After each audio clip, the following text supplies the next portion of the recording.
Laheng awigna mastu promosidhem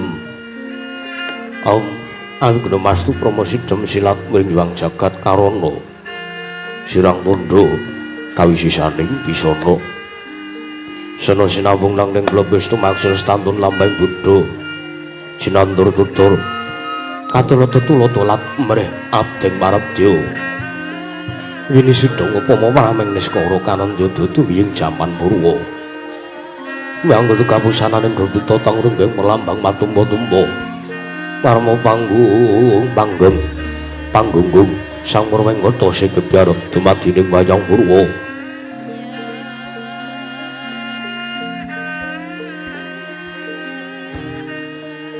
purwakaning kandha larik runting basa dengeng gunung musura sayane naras saya karaos mulat sarura angrasa wani uruhing diri rasa rumangsa ngrumangsani pindhane kadya jalma ingkang ing lokaca jarweh wis nagung jang carita becik wis kagelar jroning pangliran yekul jatra mirsani panggelaran inggih Purawa Surya Candra Darum Yang Kartika wis kinurba dhateng kawasa sahari arep triyang idri pawana Purwatening tung sinugilir kewanti temadati wetanganing dina sasi warsi windu kang sarta abad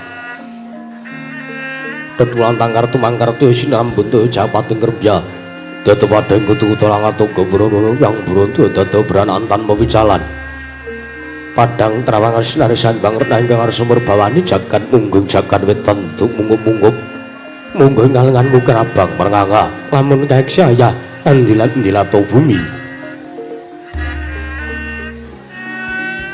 saya tangu sumurup sanggewang arep katos sebelah kanan kiri ning abang esmu jenara kapur bawan sinari sang Hyang Basanta danem katon ijo royo-royo manggu gunung kang biru moyo-moyo pucing gunung lan ngdalu kasih ing Prabancana lenggut nganti kaya gunung Makutha Mega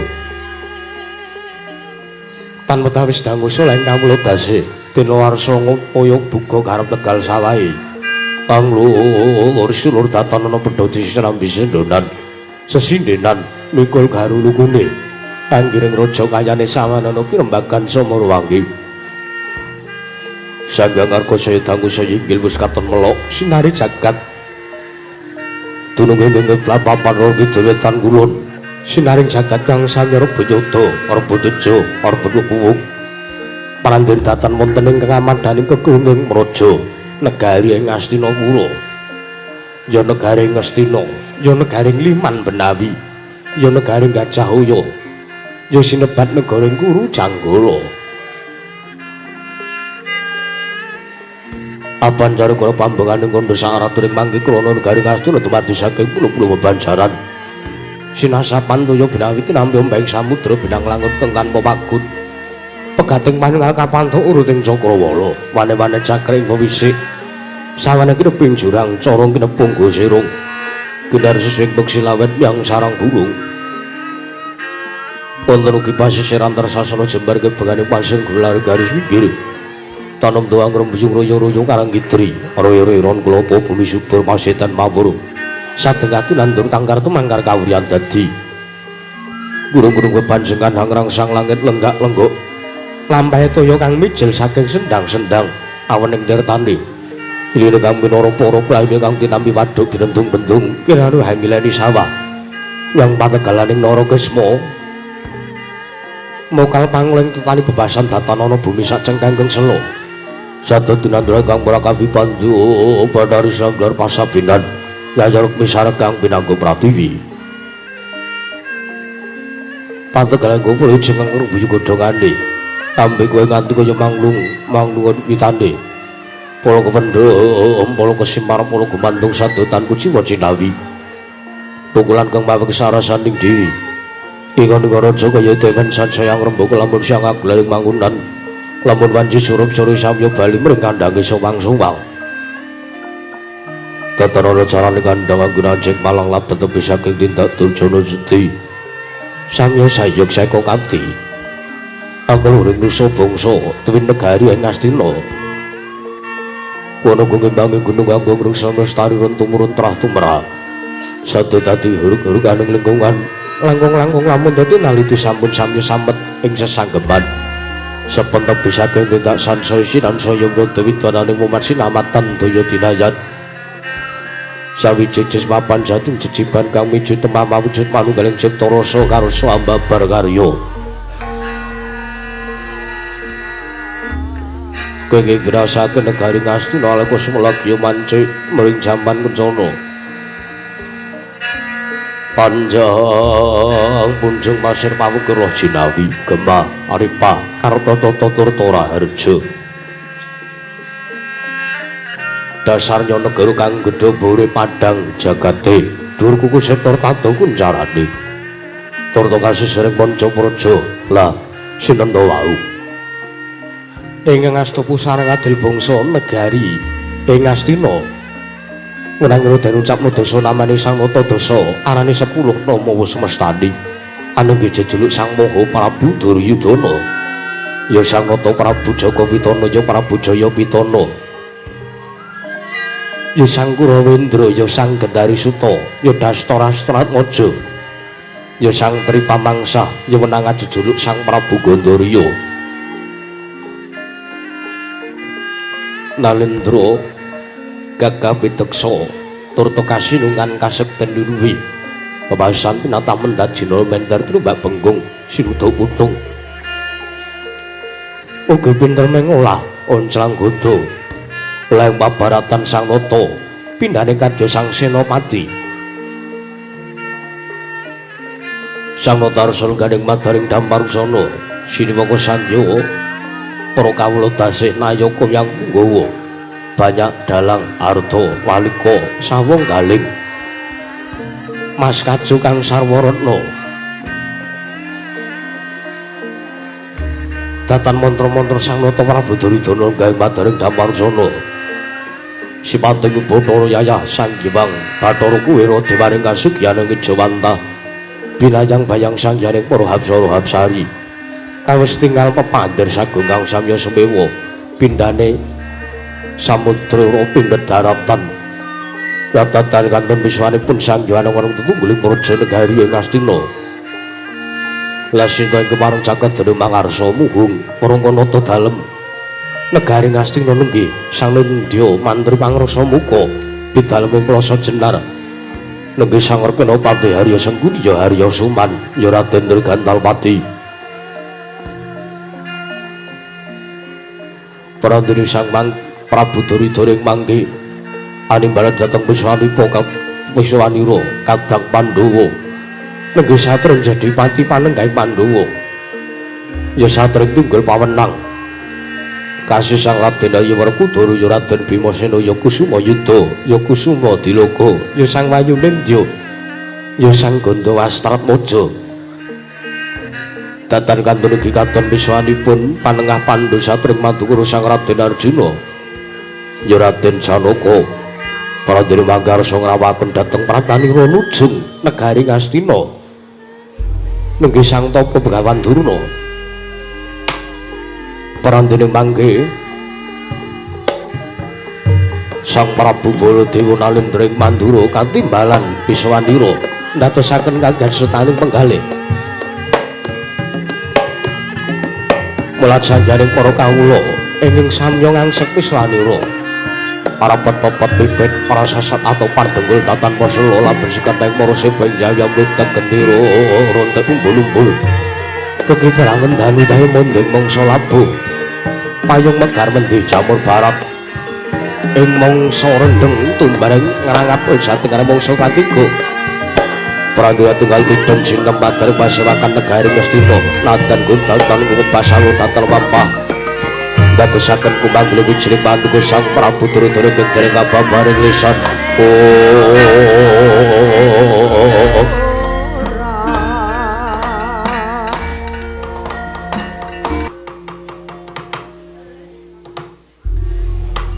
Iwangsuk mono mangadiri ruwi ana sasmintaning sejagare pasaning Ubana Nurwangge Paman Pati Harya Sengguni Paman Pating Plasa Jenar ayo dadi kaget pekenira si Paman Pati Harya Sengguni wondene wakenira ingsun biji wenten kajengan manira Paman Pati Harya Sengguni Paman Pati Harya Suman Kawula ana ninggih kir dewaji sesembahan kula. Pengayoman kula wonten ing Madyapada prapting delahan Gusti kula anak Prabu Jaka Pitana ya anak Prabu Duryudana. Sekawit padukami dhateng wiswanipun ingkang paman ing kepatihan nggir ing jawi sanget damel kwatosing manah pindharon salomba pinanjering alun-alun kumitir acara maras.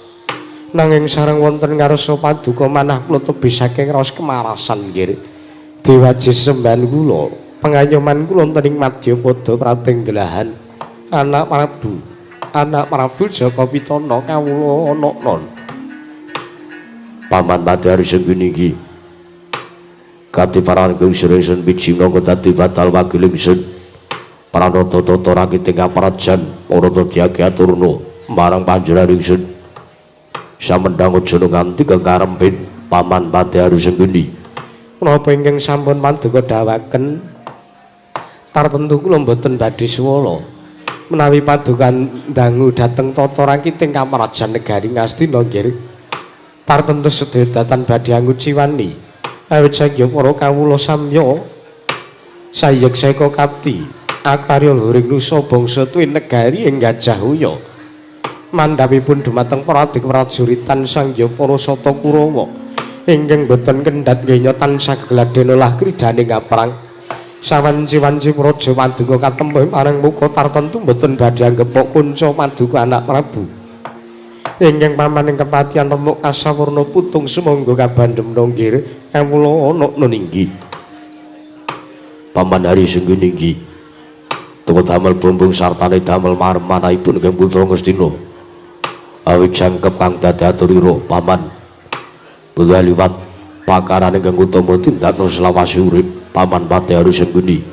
Menapa ingkang sampun paduka dawuh badhe swala namung kula ngaturaken sembah sungkem pangabekti kula kunjuk sandhaping pepada paduka anak Prabu Jaka Pitana anak Prabu Duryudana.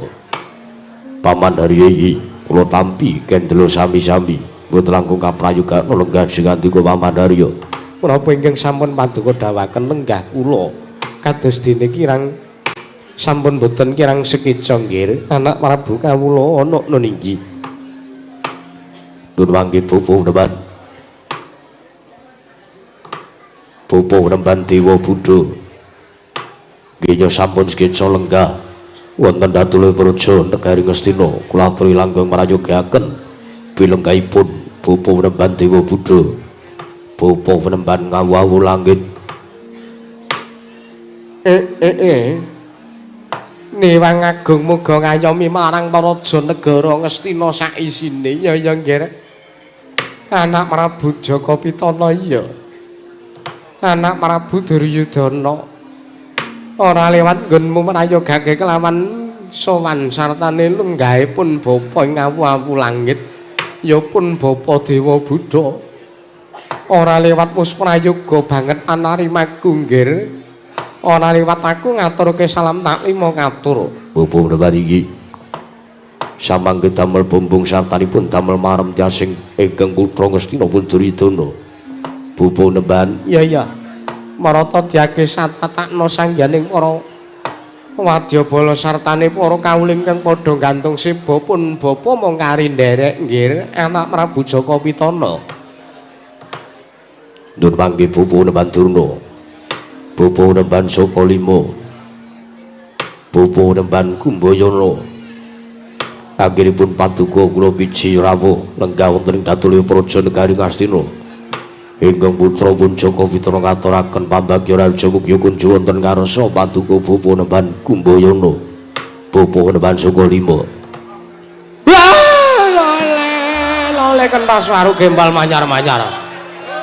Dol neng dungkul wana alas dadi wana. Oh, latalah.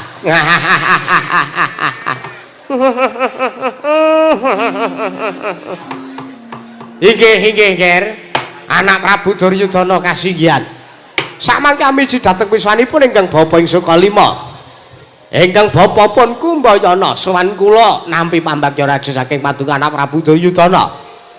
Sowan kula tebih saking rubeda caket marang kawidadan lan sowan kula Rahayu Widata nering sambikala nggih anak Prabu Mboten langkung kepareng kula ngaturaken puja pangastawanipun ingkang Bapa Mugya kunjuk wonten ngarsa paduka anak Prabu Duryudana, anak Prabu Jakapitana. Pupunemanku Bayana iki. Sampun kula tampi damel bumbung dasingsun mboten langkung prayogakna anggen jenganduka paduka Bapa Prembandana lenggah. Inggih. Kados sampun boten kirang prayoga pisanipun ingkang bapa ing sekali mangke kula non. Apa dene Dimas Werkudara kandhangipun Kakang sawise wis sawetara wektu sumandha pesangga ing Prajanegara Ngastina Werkudara prayogakna lungguhmu Bratasena kandhangipun Kakang.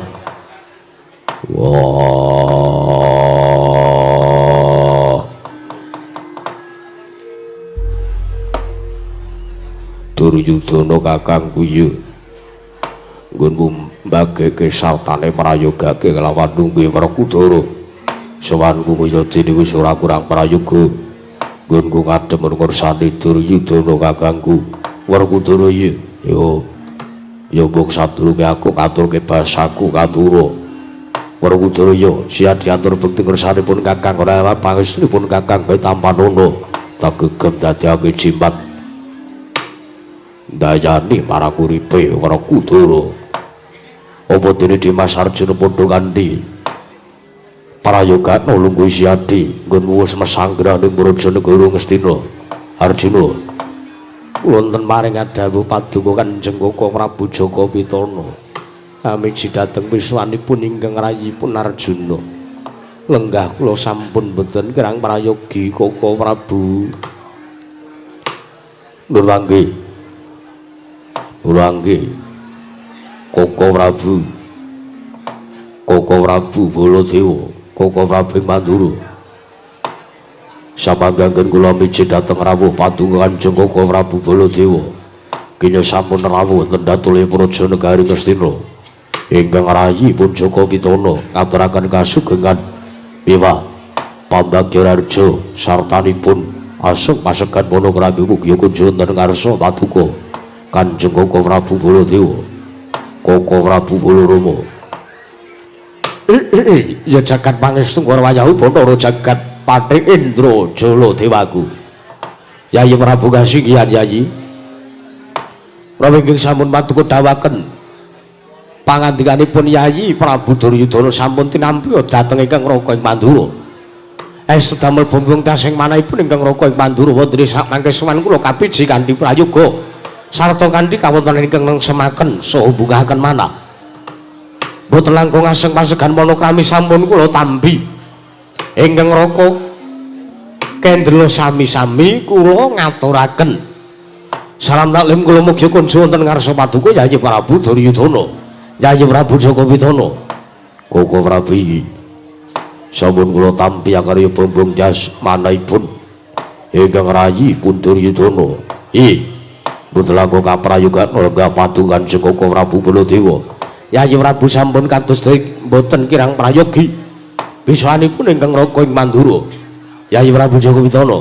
Oh, nuwun sewu anak Prabu. Anak Prabu Baladewa.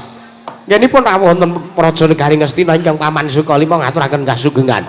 Babadra pamujinipun iki. Antuk pamujing pamanku mbaya ning Sukalima saha pangestu ning dewa.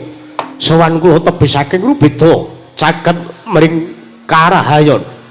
Bapak-bapak kula ngaturaken puja pangastawa. Inggih. Kendel sami-sami nggih pun prayogaken lenggahipun.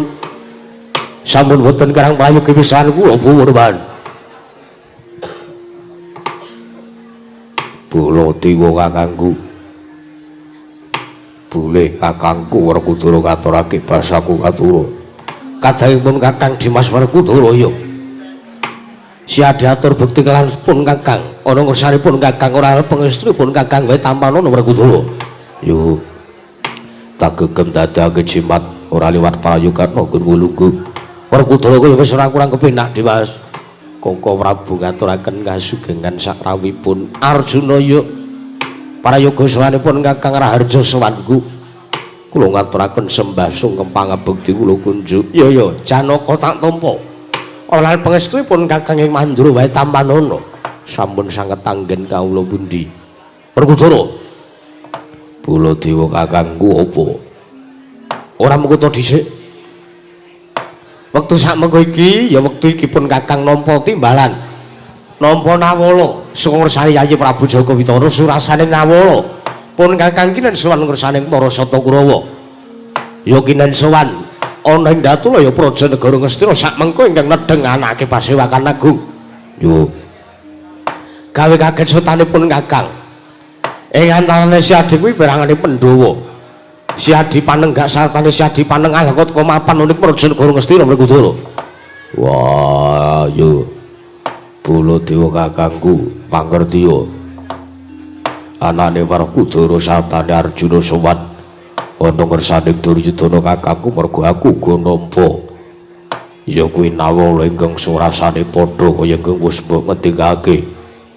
babagan wigatine apa aku ora bisa matur ngersane Baladewa kakangku jernatane kuwi dudu wenange Werkudara eneng kene jejere mung daya kamu ingkang dadi nalindur ning Praja Negara Ngastina ya mung Jaka Witana kakangku wah mula babagan wigatine apa tak jaluk tanjena ana kersane Duryudana kakangku Baladewa ya ngono Werkudara ya wis meneng ngaten Yayi nuwun sewu lepat aturipun ingkang Araka ing Pandura kula diagem wangaksami kagiat setane manahipun ingkang Raka ing Pandura teka kula nampi timbalan paduka Yayi Prabu Jaka Witara tumili sakmangke kandheng sampun satata sartanipun sampun prayogi sowan kula wonten ngersanipun Yayi Prabu Duryudana keparenga sakmangke kula nyuwun dawuh timbalan paduka Yayi Prabu Duryudana menggah punapa ingkang dados wigatosipun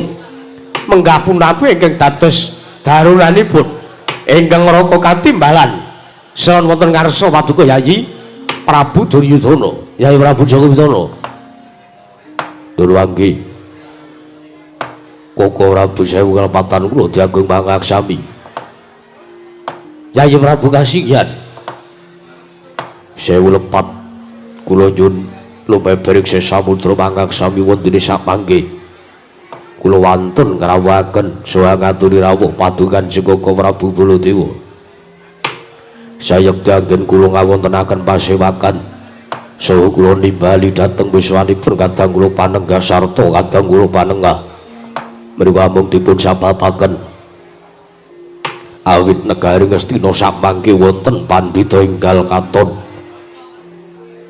inggih pandhita ingkang sampun lenggah saha mesanggra wonten sak panggeranipun ingkang rayi pun Duryudana menika inggih menika bapa Penemban Dewa Buddha pandhita ing awu-awu langit pramila sapangke Koko Prabu sewu lepat diagem wangaksami gandeng ingkang rayi menika cubluk ing nalar jing ngrangking samubarang kula kita sih meguru saha kula necep ngelmunipun Koko Prabu Baladewa pramila sapangke kula suwun kanthi saged paduka Kanjeng Koko Prabu Baladewa paringa sesarepan menggah kados pundi anggen kula badhe meguru suwita dhateng pendhita enggal katon inggih menika pun Bapa Penemban Dewa Buddha saking pertapan ngawu-awu langit Koko Prabu wah la taala ya jagat pangestu warwayahu Bathara jagat nuwun sewu Yayi Prabu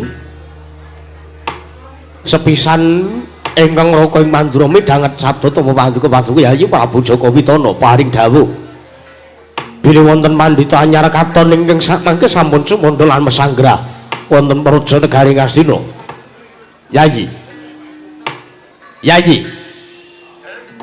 Prabu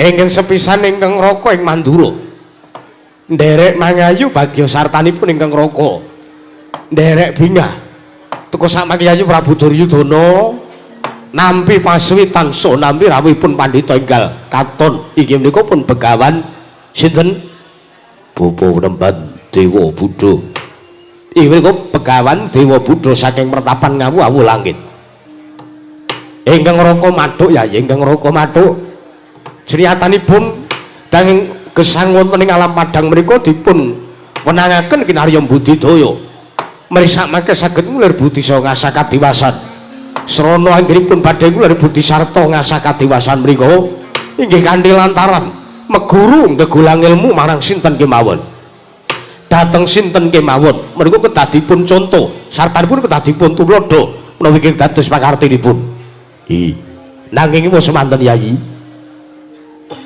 boten sedaya pendhita wonten ing alam padang menika nggadahi ilmu ingkang sae sartanipun boten sedaya titah ingkang nggadahi patrap nista wonten ing alam donya menika lair lan batosipun ugi nista menika babar pisan boten saapik-apike perkara mesti ana eleke saelek-eleke perkara mesti ana apike pramila menawi menapa ingkang kula aturaken menika kula suwun kanthi sanget Yayi menawi paduka ndaraturipun ingkang Raka ing Mandura kula aturi milah sartanipun kula aturi milih kula aturi metang ugi kula aturi metung babagan perkawis ingkang sakmangke badhe damel srana anggen paduka Yayi Prabu Duryudana saking gegulang ilmu dhateng sinten kemawon lajeng mitrat paduka Kanjeng Koko Prabu babagan kok Bapa Wremban Dewa Buddha mriku atus pundi lho mangke menawi ingkang Raka mathuk kemawon menawi sakmangke penemban Dewa Buddha menika mapan wonten negari Ngastina saha mejangaken ilmu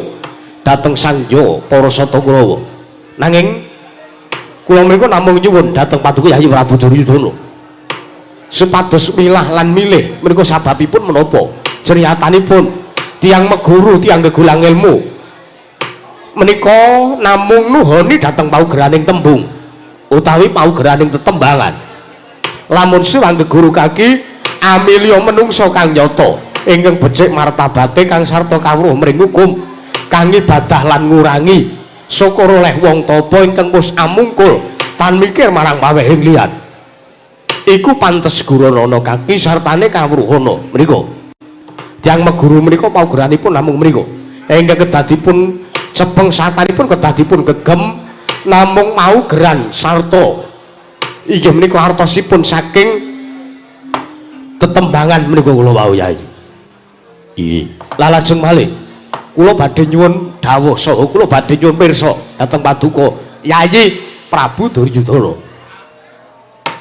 Nyuwun pirsa babagan menapa dhateng ingkang Rayi Punjaka Witana. Mangke riyin pendhita enggal katon inggih menika pun pendhita ing pertapan ngawu-awu langit inggih menika pun Begawan Dewa Buddha menika badhe mejangaken menapa sartanipun wigatosipun menapa teka samangke mapan wonten Raja Negari Ngastina menapa ingkang badhe dipun wejangaken Yayi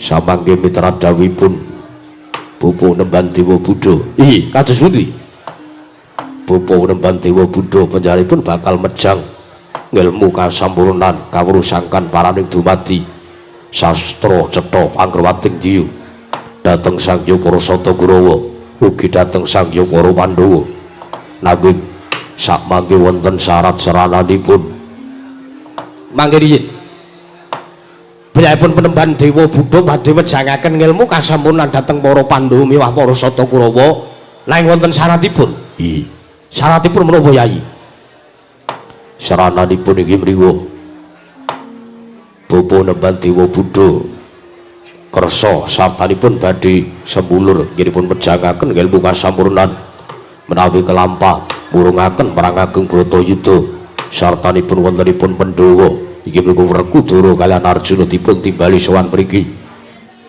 menika awit para Pandhawa badhe dipun suwuni paseksen sarta badhe dipun dawuhi kinarya lampah tandha tapahasta wurunging perang gedhe Bratayuda lan para Pandhawa badhe dipun rukunaken kaliyan pun Parasata Kurawa. Prabu ya jagat pangestu Rahu Bathara jagat Yayi Nuwun Sewu. Koko Prabu kados pundi? Ing sekawit kula mathuk sartanipun kula sarujuk nggenipun penemban Dewa Buddha badhe mejangaken ilmu kasampurnan dhateng pun para Pandhawa. Awit menika badhe amimbuhi dhateng kasektenipun para Pandhawa miwah Parasata Kurawa. Mboten namung badhe amimbuhi dhateng kasekten, nanging antawisipun para Pandhawa lan Parasata Kurawa menika badhe saged mangertosi dhateng menapa sartaipun dhateng pundi tiyang gesang menika badhe dawah satenipun badhe dumunung wonten pundi awit kawruh kasampurnan menika kalebet kawruh sangkan maraning dumadi kados pundi dumadining manungsa mekaten i sekawit kula bombong sartanipun kula mathuk menawi penemban Dewa Buddha menika badhe mejangaken ngelmu kasampurnan menika Yai nanging pun sewu sareng kula midhanget pirembagan menawi penemban Dewa Buddha badhe murungaken perang gedhe Bratayuda mengki kula kok mboten mathuk sartanipun kula mboten cocok lan kula mboten krumasa nggih menapa kula dipun maringi dipalilah menawi sekiripun kula badhe pirembagan kaliyan penemban Dewa Buddha monggo kersa kemawon akhiripun badhe pirembagan kaliyan penemban Dewa Buddha penemban apa nggih anak Prabu samangke Koko Prabu Baladewa ngersakaken pirembagan kelawan Paduka. Oh iya ya. Mbok menawa pancen ana rembug ingkang bakal diaturake ana ngersaning pun Rama. Ya, aku njaluki dipalil aku tak maju sowan Nggir. Sumangga, Purwan.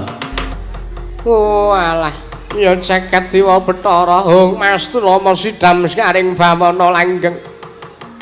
Ora mengko to dhisik sinuwun. Apa pancen sira ingkang aran Prabu Baladewa ingkang kepengin sapi rembugan kelawan aku ya kelawan Begawan Dewa Buddha. Wah, ladalah. Ya jagat pangestu kula putra jagat. Wah. Layak to layak. Karang pendhita Sumunarte jane mula Yayi Prabu kegut gandrung marang ilmu ingkang bakal diwejangake. Yo, penemban. Nek kowe nanjeke kelawan aku ya aku iki Prabu Baladewa ora ana liya iki Nalendra Mandura Prabu Baladewa lho mengko sikik sinuwun piye ning atase aku ndangu kelawan kowe menehi wangsulan marang Begawan Dewa Buddha mongko kowe tanpa nggunakake tata krama kowe tanpa nggunakake subasita karo wong tuwa ora basa apa kaya ngono kuwi cacakaning Nalendra Mandura lho kosek piye kowe aja ngawur gawar-gawur kowe aja waton bisa ngucap kowe berban anane Baladewa ora tata krama sartane anane Baladewa ora basa karo kowe kuwi merga kowe kuwi uga ora basa kowe uga ninggal marang Subasita nggon mundangu kelawan Baladewa merga patrap sartane paugeran wong urip ning tanah Jawa kuwi mung nuhoni marang ya kuwi tetembungan nek kowe pengen diajeni kowe ngajenono nek kowe pengen dibasani kowe basanono marang sak pepadane nanging Subasitamu ing kaya mangkono mau ndadekake Baladewa ora sudi yen aku kudu ngajeni karo kowe merga kowe ora ngajeni marang Baladewa oh ngono ya aja kaget sartane kowe aja duwe rasa sing kepiye-kepiye aja duweni pandhakma sartane aja duweni pitakon kena apa Baladewa ora basa karo kowe merga kowe ya ora basa karo Baladewa oh ya wis yo arep ngejak apa tak ladeni kowe lho kok sik anane aku maju ki merga aku midhanget apa kang dadi timbalanmu yo ana dawuh pangendika apa sinuwun aku arep takon karo kowe Perwan penemban Dewa Buddha Prabu Baladewa kepiye wis iki ing antarane kowe swanene Raja Negara Ngastina kuwi kowe arep mejangake ilmu kasampurnan marang para Pandhawa lan Kurawa iya pancen nyata kuwi kowe ingkang dadi pengangkas sartane gegayuhane Begawan Dewa Buddha nggonku mapan ana ngersani anak Prabu Jaka Pitana iki sayekti sepisan aku arep ngrukunke para Pandhawa sartane aku arep mejangake ilmu kasampurnan apik panjang kamu apik gegayuhanmu prayoga ternyatane pancen wis mataun-taun Pandhawa lan Kurawa kuwi ora bisa rukun Baladewa ingkang arina lawan mengimung tansah ngajab sartane mung arep-arep nyadong bisa apa Pandhawa lan Kurawa bisa rukun kowe saguh ngrukunke iya nanging miturut ngendikane Aji Prabu Duryudana nggon arep ngrukunke sartane nggonmu arep mejangake ilmu kasampurnan kawruh sangkan marani dumadung saring para Pandhawa ndadak nganggo lantaran ndadak nganggo syarat ya kuwi kudu ngurungake perang gedhe Bratayuda ya ora Begawan Dewa Buddha Ya pancen nyata, merga ngene sinuwun. Anane aku arep murungke perang gedhe Bratayuda kuwi merga aku ora sarujuk. Sartane aku ngeman marang kekadangan. Ngeman marang kekadangan lire iki. Aku ngeman marang kekadangan yen to nganti Kurawa sartane Pandhawa kelakon nindakake perang gedhe Bratayuda entuke mengko apa? Nek nganti Pandhawa menang, kuwi sing dikukup mung negara Suwung. Nek Kurawa menang sing dikukup ya mung negara Suwung. Tur meneh jroning peperangan kuwi ora ana kok jeneng wong duweni rasa kabagyan, ora ana kok jeneng wong duweni rasa tentrem. Jroning peperangan kuwi eneke mung rasa ngrantes, eneke mung rasa ngresula. Eneke mung rasa nangis, eneke mung rasa sedih, rasa sungkawa. Merga ditinggal karo bapakne, bocah ditinggal karo wong tuane, ditinggal perang, maju ning Mabaratan. Lah ning kene iki aku sing ora matuk. Tur meneh ning atase mung arep mbalekke satane mung arep ngrebutke negara kok dadak kanthi ancik-ancik marang kasangsaraning liyan. Kuwi sing aku ora matuk. Kuwi sing aku ora sarujuk. Mula perang Bratayuda arep tak wurungake. Dewa Buddha. Dewa Buddha. Prabu Baladewa apa? Perang Bratayuda kuwi wis dadi jangkaring jagat. Perang Bratayuda kuwi wis dadi kodrat. Sartane perang gedhe Bratayuda kuwi ora iso disilahi nadan kanthi srana apa wae. Iya. Najan dewa wae ora ana ingkang wani cawe-cawe babagan perang gedhe Bratayuda. Lah kowe iki mung titah. Kowe iki mung manungsa lumrah. Kedunungan ino lali salah apes lan mati. Nih linga, ngerti ya. Dewa wae ora ana sing wani. Dewa wae ora ana sing wani. Cawe-cawe babagan perang gedhe Bratayuda kowe mung titah arep murungke perang gedhe Bratayuda. Sing mbok ora ngerti apa? Weh, lah ngosek sinuwun. Kowe aja waton bisa ngucap giri lusi jalma tan kena kinira. Nadyan to mung sak aku, nadyan to mung sak pendhita ngawu-awu langit Begawan Dewa Buddha. Nanging yen to ketrima uripku tak kira perang gedhe Bratayuda ora sida kelakon sartane tak wurungake. Ya wis, sakarepmu. Tak tonton, tak sawang, tak delok kaya ngapa kridamu yen to pancen kowe iso. Yen to pancen kowe saguh, sartane bakal kasempatan kon arep murungake perang gedhe Bratayuda. Tak delok arep tekan sepiro. Welah. Ana ratu kok sajak ngepal karo pendhita ya delokan. Nggon arep ngurungke perang gedhe Bratayuda ki ana syarat seranane. Ana syarat serana ingkang kudu ditempuh sartane kudu ditindakake. Merga perang gedhe Bratayuda iki bakal kelakon yen ta menungsa loro ingkang arep tak sebutake iki isih urip. Piye? Perang gedhe Bratayuda bakal kelakon yen ta menungsa loro ingkang isih urip. Iya. Sapa menungsane matur? Ora liya kejaba ya sepisan Nata Ndarawati Prabu Sri Bathara Kresna. Ping pindhone Semar Badranaya. Prabu Baladewa, ngerti ya? Menungsa lara kuwi ingkang tansah benthek-bentheke. Menungsa lara kuwi ingkang tansah nglincipi carang papak. Ngedu Pandhawa lan Kurawa supayane aja nganti rukun. Mula pengangkahku nggon arep murungake perang gedhe Bratayuda iki syarat serane kudu tak tempuh. Ya kuwi kudu bisa nyirnake marang Prabu Kresna, sartane kudu bisa nyirnake marang Semar Badranaya Prabu Baladewa.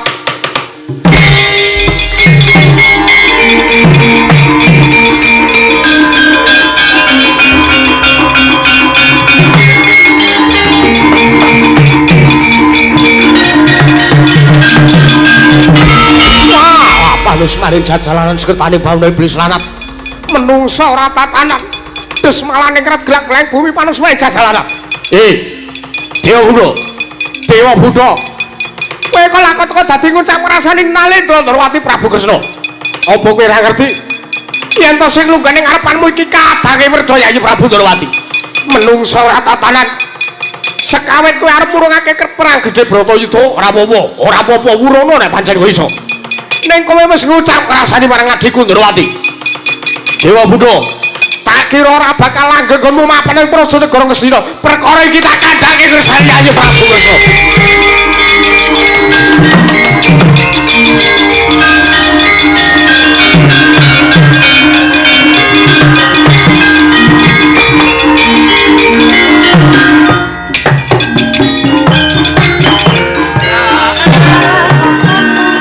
Nalendra Mbekmarwa sing sang Katri Gumulung mangroma ing wadya Kardakura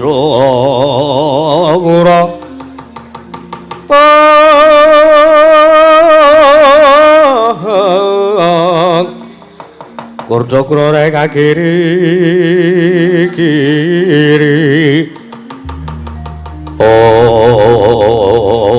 jagat dewa Bawa Dewa Buddha kados pundi perkawis menika? Kados pundi apa? Koko Prabu Baladewa sajak duka yaya sinipi. Nesu mbak ya ben dasare Nalendra darah tinggi kok. Ratu ora tau sareh atine, ora tau sabar pikire. Pancen tak sengaja anak Prabu Duryudana aja kuwatir. Pancen pengangkahku nggonku bakal nyirnake Ratu Ndarawati kuwi supayane aku ingkang sepisan bisa gawe murinane Prabu Baladewa. Jagat Dewa lajeng perkawis salajengipun kados pundi? Wis ditonton wae. Alon-alon mengko ingkang keduga bisa mateni sartane saguh mateni marang sepisan Kresna ping pindho Semar ora liya kejaba ya mung Pandhawa. Gunane apa Werkudara karo Janaka mapan ning kene yen to dheweke ora saguh mateni marang Prabu Kresna sartane Semar. Wah, Dewa Buddha bapakku. Werkudara piye? Aku saguh mateni Kresna yen to pancen Kresna landang keluputan. Nanging keluputane Kresna apa lah kok kowe dawuh karo aku kon mateni Kresna karo Semar. Sik ta. Kowe kok takon wong loro lupute apa ki apa kowe iki ora ngerti apik lan bener. Ora ngerti bener lan luput apa ora ngerti apik lan elek. Lire piye kowe ngendika ngono? Coba gagasen. Wong loro kuwi sing tansah ngojok-ojoki sartane wong loro kuwi sing tansah gawe perkara supayane Pandhawa lan Kurawa kelakon nggone nglakoni perang gedhe Bratayuda. Mangka perang kuwi isine ming kawengisan. Perang kuwi ora ana kok sing jeneng wong guyu lakak-lakak ora ana. Enenge ming tetangisan, enenge mung wong ting jlerit ora karu-karuan. Coba gagasen, coba bayangno. Apa kira-kira pakartine Kresna karo pakartine Semar sing tansah ngojo-ojoki lan tansah ndombengi marang Pandhawa lan Kurawa supayane kelakon nggone nindakake perang Bratayuda sing benthik-benthike Pandhawa karo Kurawa. Apa kira-kira ngono kuwi dudu lupute Kresna? Jelaprong wi menawi miturut kula kok Koko Prabu Kresna menika lepat.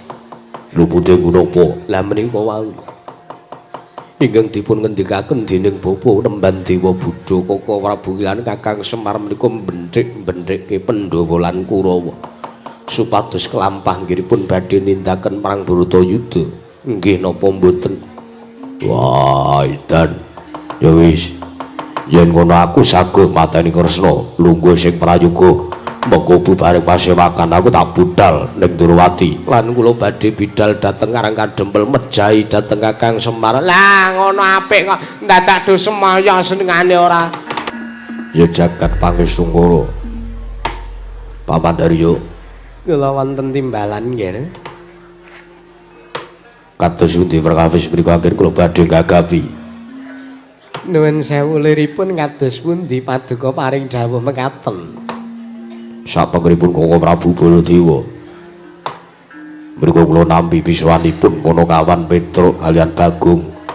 Lah nembe kemawon bapakne dirasani. Lah kok menika anake mara ting jruntrul. Lah kok teka kutuk marani sunduk nggih. Gong. Ngopo iki? Ngopo apane? Awake dhewe lagi teko urung didangu, urung dibagekke kok. Patih Sengkuni omong nek awake dhewe kaya kutuk marani sunduk. Ora apa-apa, Truk. Mbok menawa kowe wujud ancaman. Ancaman piye? Saka Sengkuni. Mbok menawa mau saurunge awake dhewe teka ngrasani arep mateni awake dhewe, wis ngono wae. Kurawa kuwi tiada hari tanpa niat arep mateni awake dhewe. Oh, heeh. Wis gak kowe matur ngenteni didangu. Gak kowe matur ngersane Sinuwun Prabu Duryudana. Oh iya. Nanging mangga kemawon dipun dangu kemawon mbok menawi nggadahi wigatos nggih. Paman Haryo kula aturi lenggeng sekeca. Inggih sampun boten ngirang prayogi. Itu kantong bulung. Sawise aso kang dadi napas asat kang dadi riwi. Padha kanthi raharja selamat sawartu Witra kantong bulung. Nona amit masang kaliman tabit rubina iki lho dumawaing Apa real pangestu ingsun wae tanpa nono. Nona nggih sampun sanget anggen kawula pundi mugi dadosna jimat paripe ndayanana ing kasantosan. Prayogatna Bagong. Sampun boten kirang prayogi. Petruk padha kanthi raharja sak sowanmu Petruk. Inggih. Patih Sengkuni nggih bekti kula kunjuk Patih. Iya. Tak tampa ora lewat pangestuku Tamanana. Bagong padha kanthi slamet sowanmu. Antuk berkah dongane Sengkuni. Lho. Kok ora ngabekti ora subasita karo aku. Aku ki patih lho Bagong. Patih ki rak ning negara Ngastina. Patih ki rak kanggone kawula negara Ngastina, kanggone Nayaka Praja negara Ngastina sing derajate sak ngisormu ning. Nek kowe ora ning negara Ngastina derajatmu ki mung padha karo aku. Mongko kowe kedayawan wong sak njaban rangkah negara Ngastina. Aku dudu kawula Ngastina, aku dudu kawulamu, aku dudu Nayaka sing sak ngisormu. Mula kang saka kuwi aku ora sudi nek aku mbok dawuhi aku takon basa, takon ngabekti karo kowe aku mah dasare cangkemmu ki elek. Ilah. Urung apa-apa kok Sengkuni wis dicangkem-cangkemke. Engko sik aku tak takon nek kowe ora rumangsa cangkemmu elek aku tak takon karo kowe. Ki arep takon apa Bagong? Kowe mau muni ngerti aku karo Petruk sawaning Dataya Praja negara Ngastina ki kowe mau muni kutuk marani sunduk. Ki werdine apa? Hah? Ora ana werdi apa-apa ya mung aku mbangane ora omong ngono Kakang. Aja ngapusi kowe. Aku ngerti. Kowe malam sura iki arep bakar-bakar kutuk to kowe. Tekne kowe arep ngejak aku terus kowe omong nek ora ana werdine apa-apa. Wah. Gong, kowe iki radong. Apa? Kutuk marani sunduk iki kaya dene iwak kecemplung wuwu kan lho, Gong. Ah iya, ngerti aku, gek arep dibakar ngono ta iwake. Ora. Kaya dene mungsuh ingkang mlebu ning kandhanging mungsuh. Ngono lho. Oh alah, werdine elek to, Truk? Elek. Ora kok arep madang, ora kok bakar-bakar lek-lekan iki ora. Mbok menawa ya wis ni ora apa-apa. Nek kira-kira kowe arep ngejak aku karo Petruk ora apa-apa. Aku iki sugih aku. Dasare bar entuk ijol kaca mobil pecah iki apa? Terima mobilnya tak buang, dite tak nggo bakar-bakar wis gampang wis kok ora usah dipikir perkarane. Iya. Wah kok ngleleng. Slamet atiku. Prayogakna Bagong. Kaya wis ora kurang kepenakne. Petruk padha kanthi raharja sowanmu Petruk. Pamujinipun Penemban Durna wilujeng sowan kula Penemban bekti kula katur. Iya. Tak tampa ora pangestuku tampanana Petruk. Nggih sampun sanget anggen kula pundi. Bagong padha kanthi slamet sowanmu Bagong. Wah, Penemban Durna nggih Penemban. Kepareng wiji dhateng piswanipun ingkang abdi pun Pak Pangeran Bagong. Sowan kula mboten manggalangan setunggal punapa bekti kula katur Penemban. Ya. Pangestuku tampanana apa ana kawan? Pangestuku tampanana. Nggih, sampun sanget anggen kawula pundi. Wah. Petro padha kanthi slamet sowanmu. Lho. Ndara Werkudara nggih Ndara. Wilujeng sowan kula bekti kula katur. Ya, tak tampa pangestuku Tampanana. Nggih. Bagong padha kanthi prayoga sowanmu. Ndara Werkudara. Ya, Sampeyan ki salah alamat. salah alamat wi. Umume Werkudara ki enenge ning jejer Ngamarta iki jejer Ngastina sampeyan kok melu. Ana wigati kudu tak aturake ngersaning Duryudana kakangku. Oh nggih nggih. Bicara dong awake dhewe sowan mrene iki wigatine arep marani kuwi kok ora. Wis menengo wae kowe, Gong. Aku kok nek meneng dikira wayang mati. Ya wis. Tur nek aku meneng kok ndak ora mbok bagahi jatah rokok. Wong kowe mau ora ngempit 6 bungkus to, Tru. Iya, iya. Sing siji wis tak oncalke Semar kae mau. Karo mangkat rene wis tak oncalke Semar. Iya. Petruk padha kanthi slamet. Wilujeng Ndara Janaka, bekti kula katur, iya pangestuku Tampanana. Bagong padha slamet. Nggih. Pamujinipun Ndara Janaka wilujeng bekti kula kunjuk Ndara. Iya, iya. Tak tampa ora lewat pangestuku Tampanana. Nggih, sampun sanget anggen kawula pundi. Beda kantong gulung. Wonten dawuh sinuwun. Sowanmu tanpa tinimbalan. Ana wigati apa? Napa kula sampun dipun kewarengaken matur? Ndak paringi purba asesa matur ana karsaning ingsun. Oh inggih, inggih. Saderengipun kula sowan kula ngaturaken sembah sungkem mangabekti kula kunjuk wonten ngarsa paduka. Yo, ingsun tampa sabanjure wi. Ingkang sepisan sinuwun. Kula ngaturaken tebah Siti Sekul binunteling ron klapa. Apurenta mbok bilih wonten lepat kawula anggen kula badhe matur kersanipun Sinuwun Prabu Duryudana. Yo, ora dadi ngopo para Dyaki matur. Oh inggih, matur nuwun. Sepisan sowan kula tetinjo dhateng kararjanipun para bendara kula, para punden ing negari Ngastina inggih menika pun para Sata Kurawa. Wondene ndungkap ingkang angka kalih. Sowanipun Petruk kaliyan Bagong menika mboten saking pikajengan kula piyambak. Nanging sowan kula menika namung minangka duta kongkonan. Kula minangka duta panglawung saking negari Ngamarta. Duta Panglawung. Nggih. Duta Panglawung kuwi tegese duta kongkonan Panglawung Rajapati. Sapa ingkang tekaning pati? Mboten sida, mboten sida. Ora konsisten to kowe iki, kleru kok ya kleru ngomong kowe. Minangka duta kongkonan saking para Pandhawa saking negari Ngamarta. Ingkang sepisan wigatosipun sowan dipun dawuhi dening Sinuwun Prabu Puntadewa sawanten negari Ngastina menika kula kinen nanjihaken menapa kepara estu satanipun menapa kepara nyata bilih sak mangke panenggak Pandhawa kalian panengah Pandhawa inggih menika Ndara Janaka kalih Ndara Werkudara menapa estu mapan wonten praja negari Ngastina menika ingkang badhe kula tanjaken nanging gegandhenganing sak mangke ingkang dipun Petruk kantong bolong sampun malah sampun sak pirembagan kalih Ndara Werkudara, Ndara Janaka nggih pun mbageke kalih sowane Petruk. Kula sampun mangertosi bilih sak menika Ndara kekalih Ndara Werkudara kalih Ndara Janaka mapan wonten negari Ngastina. Lah. Lajeng menapa ingkang badhe kula tanjihaken? Sowan kula menika namung nuhuni dhateng menawi nggih dados dawuhipun Sinuwun Prabu Puntadewa bilih kula dipun dawuhi sowan wonten mriki menika kula kinen amboyong inggih menika kula kinen ngaturi konduripun Ndara Werkudara kaliyan Ndara Janaka kundur wonten negari Ngamarta. Mergane anu sinuwun niki cekaas kemawon rembuke kula kalih Petruk. Bagong kuwi. Negara Ngamarta niku ketaman ruhara, negara Ngamarta ketekan dahuru.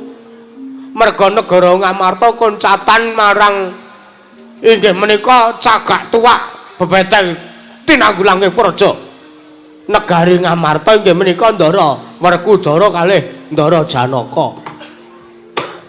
Lah sing mapan teng negara Ngamarta niki mung Sinuwun Puntadewa kalih Ndara kembar. Mangka nek enten napa-napa piyai-piyai niku isane mung meneng, piyai-piyai niku isane mung mendel. Nek enten napa-napa enten parang muka sing depani teng negara Ngamarta panjenengan mboten isa temandang. merga nggih awit saking kawontenan ingkang ringkih. Lah niki sawane Bagong kalih Petruk niki ajeng boyong kondure Ndara Werkudara kalih kondure Ndara Janaka.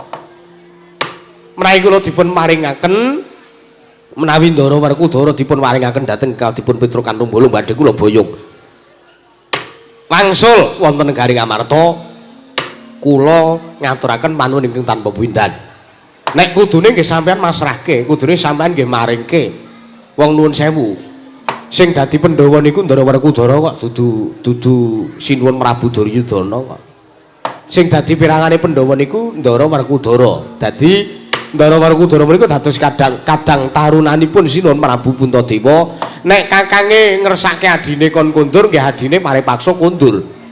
Ning ewa semanten lho Sinuwun. Umamya sak mangke Ndara Werkudara nderek pernatan negari Ngastina menawi mboten saking palilahipun Sinuwun Prabu Duryudana Ndara Werkudara mboten kondur mboten dipun kemarangaken kondur dhateng negari Ngamarta rembag salajengipun kula pasrahke Bagong. Nggih, Gong. Nggih. Bloko suta blak utang terus tegang. Oh, terus terang, Gong. Terus terang. Aku tegang ae. Wah. Kowe iki kok neka-neka. Blak utang terus terang. Blak utang terus terang. Niki kula pun dipasrahi Purbawasesa kalih Sinuwun Puntadewa. Kula pun dipasrahi Purbawasesa, Bagong, kowe sing dadi gentho ana ing Karang Kadempel. Ya senajan to aku ki ora seneng nek ana cecongkrahan, senajan to Prabu Puntadewa ki ora seneng, ora srek nek ana padudon, nek ana keributan, ning gandeng iki dadakake serana lantaran isane adikku Werkudara karo Jelampor kondur nang negara Ngamarta, nek kira-kira mengko Werkudara karo Arjuna ora kersa kondur, ora kersa mulih, ora kersa bali nang negara Ngamarta, kowe tak pasrahi Purbawasesa, kowe arep ngopo wae nang negara Ngastina sak ngarepmu. Dadi kula ampun nampa ngendika saking Sinuwun Prabu Darma Warimin Darma Kusuma, saking Sinuwun Prabu Darma Kusuma nggih kados ngaten menika. Nek ngaten Sinuwun Prabu Duryudana sakuramane kula aturi jaga ajang sing ngombo beteng sing kandel. Kok jaga ajang?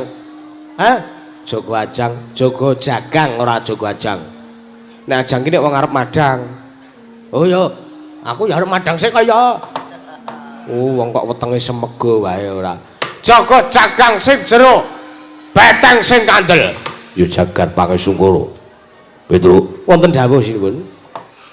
apa kira-kira kowe ora mangerteni yen to antane Werkudara lan Janaka mapan ing negara Ngastina iki mergo arep nampa wejangan ilmu saka pendhita anyar katon ingkang wis mapan ing Praja Negara Ngastina. Mengke riyen Ndara Werkudara kalih Ndara Janaka badhe nampi wejangan ilmu saking pendhita enggal. Yo, Sinten? ya kuwi bapa nemban Dewa Buddha pendhita ngawu-awu langit ingkang wis satata bakal mejangake ilmu marang Werkudara Putri Janaka. Gong. Ora kasil iki, Gong. Ora kasil piye? Ndara Werkudara karo Ndara Janaka ora dientukke tiga bali.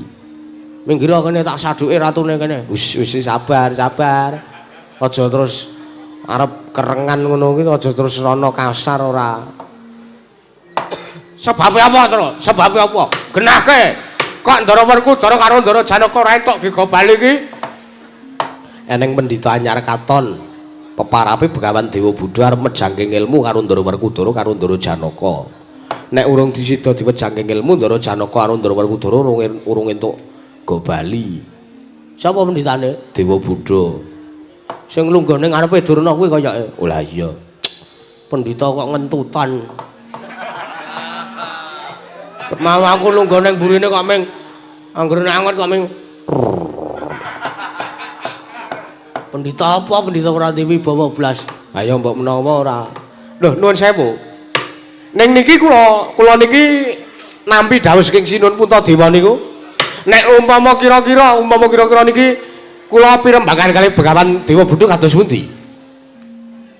Kowe arep rembugan karo Bu Begawan Dewa Buddha. Nggih, arep ngopo? Lah nggih niku negosiasi bab perkara Ndara Werkudara kalih Ndara Janaka ingkang badhe kula boyong kundur wonten negari Ngamarta. Ya wis sakarepmu, Bu Werban.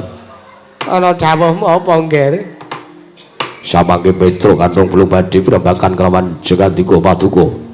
Akhiripun badhe boyong wangsul inggih uga Werkudara kaliyan Arjuna. Lah dalah mingkir aku sing ngrembuki, Nggih. Lah. Wonten pandhita ingkang majeng ngadepi kalih Petruk menapa sampeyan menika penemban Dewa Buddha penemban. Ya dasar kepara nyata Petruk kantong bolong kowe. Nggih, kula pun Petruk kantong bolong. Nek kowe takon karo aku ya iki. Ya iki begawan Dewa Buddha ya iki. Nggih, nggih. Ora aku arep takon karo kowe. Pripun Werban? Kowe jare arep rembukan karo aku. Oh nggih nggih, estu. Kula ajeng pirembagan kalih panjenengan. Merga ngendikane sampean arep mejangke ngilmu kalih Ndara Werkudara kalih Ndara Janaka. Lah mengke riyen ngilmu napa sing ajeng sampean mejangake? Aku arep mejangake ngilmu kasampurnan kawerusangan maraning dumadi ana ngersaning Werkudara lan Janaka.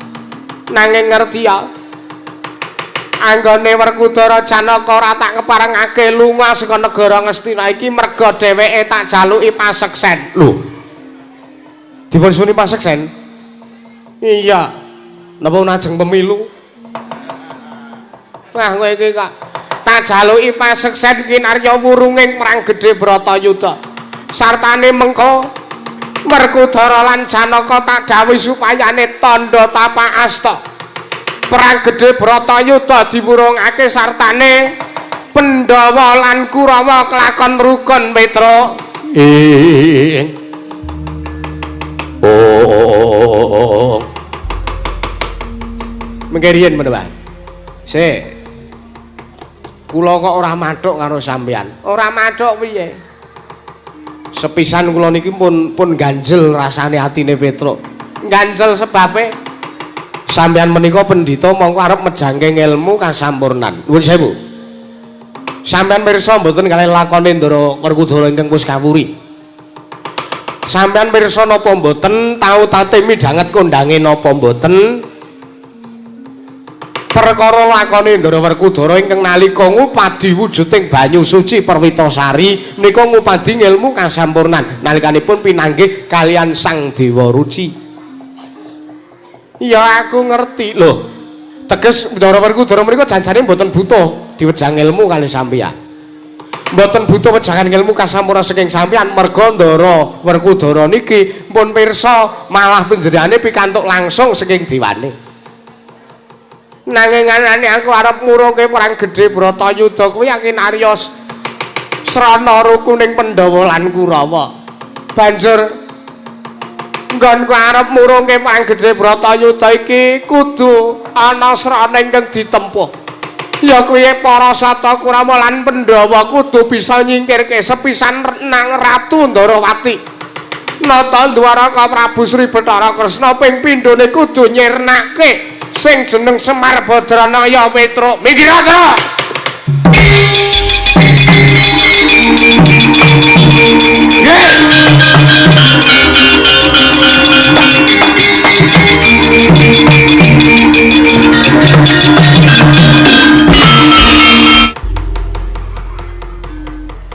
Mareng aku omong yen to anggonku arep nempuh srana mateni Kresna karo Semar.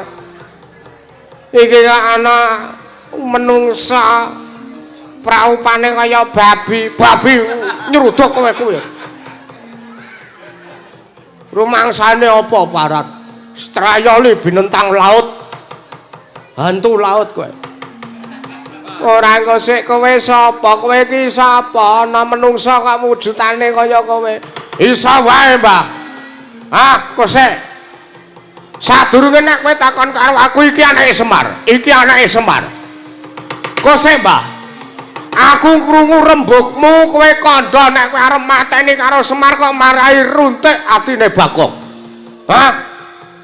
Lupute Semar apa? Klerune Semar apa kok Semar arep pateni? Semar ki ora usah pateni. Semar ki wis tuwa. Engko modar dhewe.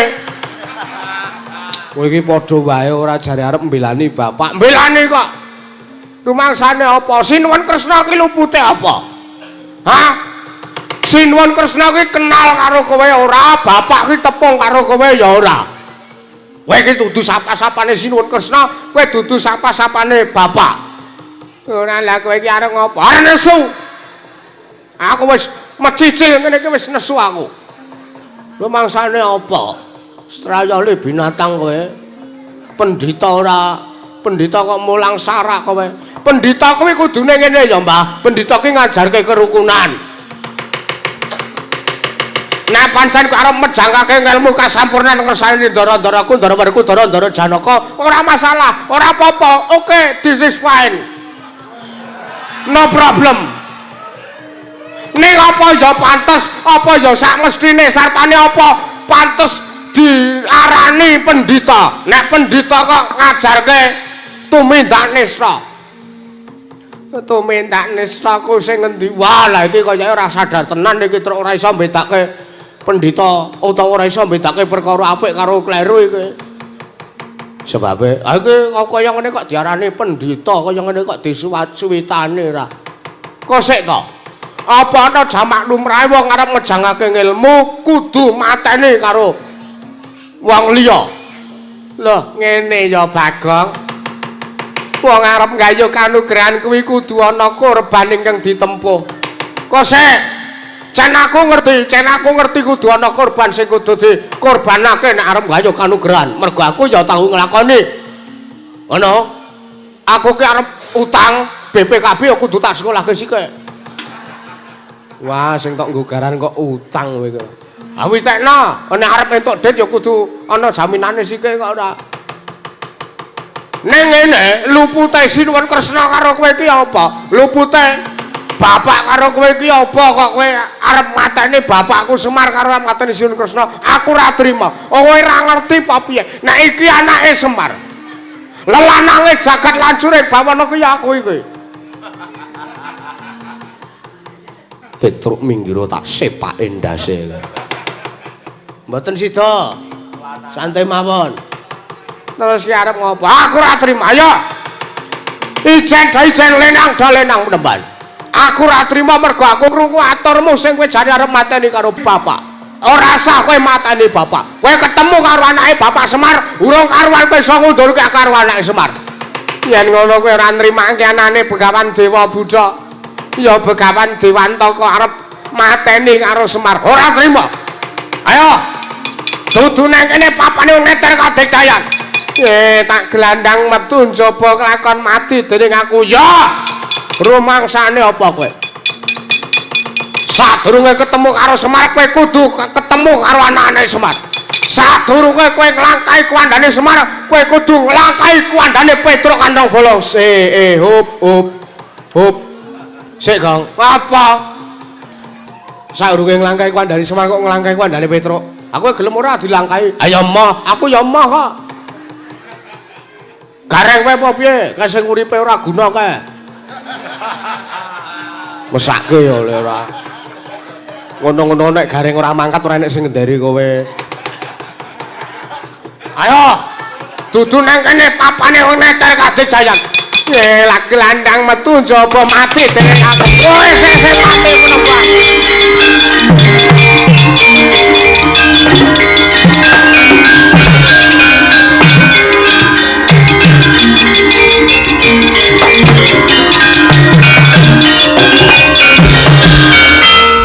Gila. Ana sing ditantang wis metu ning jaba kana kok. Bagong kok bali mlebu ki. Pendhitamu pendhita lamur kok. Wong minus mriki didadekke pendhita dadekke nujung disuwitane. Ora ngerti yo, pendhitamu ora ngerti pendhitamu lamur kok. Wong aku mlayu dheke nututi mlayu, aku mung mubung cagak sit, aku mung ngono. Untung aku ki mantan pemain Fast Furious ya, Truk. Dadi aku pinter ngedrift. Edan menungso ora kawontenan. Mulih kesampeyan ngaratan keparengipun anak Prabu ketapno barisaning para Sata Kurawa sartane kadangipun Kakang Werkudara. Duryudana kakangku apa Arjuna wonten dawuh nadyanto kae abdimu nadyanto kae baturmu nadyanto kae pamongmu tak jaluk undurna merga kowe wis duweni paoso apa satane prasetya nggonmu bakal suwita ngersaning sang penemban dewa Buddha yo ngestake dawuh Jaka Witana kakangku inggih Koko Prabu ngestaken dawuh Pawandarya kula wonten timbalan kene Buparo kang padha sibuk ingsun kundur kedaton enak ngestaken dawuh nyun pamit madal wasilan ngatos-atos sampun kados lare alit Pawandarya semini